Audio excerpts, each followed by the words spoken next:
It's sort of an interesting story of the way I became involved in APS because I actually am a comparative physiologist with a degree in marine science, and my first professional society was the American Society of Zoologists. But when I had my first faculty position, it was at the Medical University of South Carolina, where I was the first woman in the department, and my department chair said, "You must belong to the APS."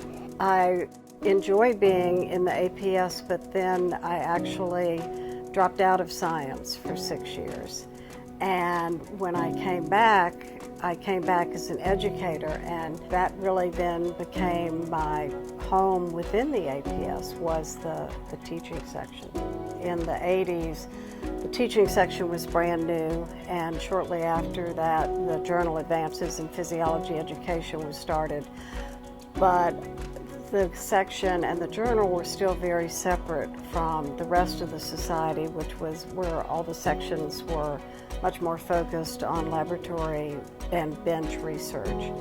And so getting the rest of the physiology community to understand that we're all educators became a really important role for the teaching section.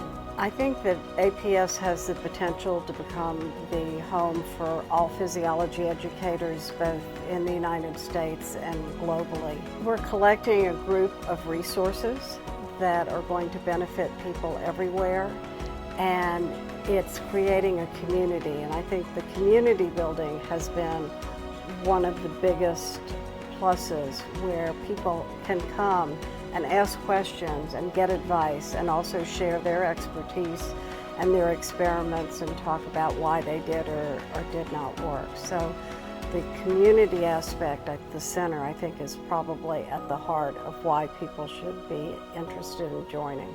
The center has a lot of really exciting events planned, and already we are seeing how we can facilitate the education of many of our trainees, our mid-career faculty, as well as our experienced faculty. In the coming year, we're going to be doing professional career enhancement types of events, such as how to present a poster at a meeting and how to write an abstract for a meeting, as well as how to write a good awards application.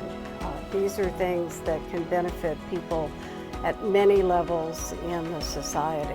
We are also focusing on the core concepts of physiology and thinking about how we can simplify teaching.